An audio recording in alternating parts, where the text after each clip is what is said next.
Hi friends, welcome to our channel. Let's know it. நாம இன்னைக்கு பாத்தீங்கன்னா எக் நூடுல்ஸ் எப்படி பண்றதுங்கறத பார்க்கலாம். இதுக்கு தேவையான இன்கிரிடியன்ட்ஸ் என்னெல்லாம் பார்த்தறலாம். நூடுல்ஸ் குக் பண்ணி எடுத்து வச்சிருக்கேன். இது கூடவே 2 டேபிள் ஸ்பூன் அளவுக்கு கேரட், 1 கப் அளவுக்கு முட்டைக்கோஸ், 2 முட்டை உடைச்சு எடுத்து வச்சிருக்கேன். 2 டேபிள் ஸ்பூன் கேப்சிகம் குட்டியா கட் பண்ணது, அப்புறமா 2 டேபிள் ஸ்பூன் அளவுக்கு பீன்ஸ் கட் பண்ணது எடுத்து வச்சிருக்கேன். நீங்க எக் வேணும்னா இன்னும் ஒரு முட்டை இல்ல 2 முட்டை கூட எக்ஸ்ட்ரா சேர்த்துக்கலாம். வாங்க இப்போ எப்படி பண்றதுங்கறத பார்க்கலாம். ஒரு கடாய் எடுத்து ஹீட் பண்ண வச்சுட்டு அதுல கொஞ்சமா ஆயில் சேர்த்துக்கலாம். ஒரு 1 டேபிள் ஸ்பூன் அளவுக்கு. ஆயில் சூடானதுமே நாம எடுத்து வச்சிருக்க முட்டைக்கோஸ்,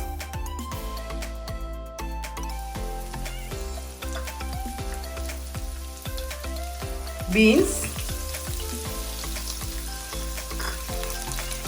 கேரட், கேப்சிகம் இதெல்லாமே சேர்த்துட்டு ஒரு வாட்டி மிக்ஸ் பண்ணிக்கலாம். இந்த வெஜிடபிள்ஸ் எல்லாத்தையுமே சைடில் ஒதுக்கி வச்சிடலாம். ஒதுக்கி வச்சுட்டு சென்டரா நாம எக் சேர்த்துக்க போறோம்.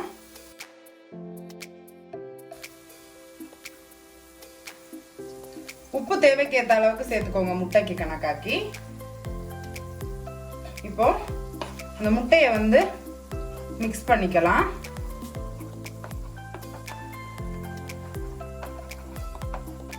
இப்போ எல்லாத்தையுமே நல்லா மிக்ஸ் பண்ணிக்கலாம். இந்த ஸ்டேஜ்லயே 1 table spoon red chilli sauce,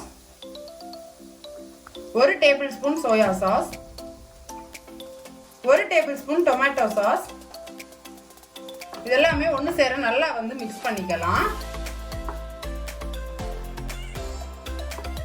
இப்போ இது கூடவே நாம எடுத்து வச்சிருக்க நூடுல்ஸை சேர்த்துக்கலாம். இப்போ இது எல்லாத்தையுமே சேர்த்து நல்லா மிக்ஸ் பண்ணிக்கலாம். அவ்வளவுதான், நம்மளோட நூடுல்ஸ் ரெடி ஆயிடுச்சு. சர்வ் பண்ணிடலாம். நம்மளோட சூப்பரான எக் நூடுல்ஸ் ரெடி ஆயிடுச்சு.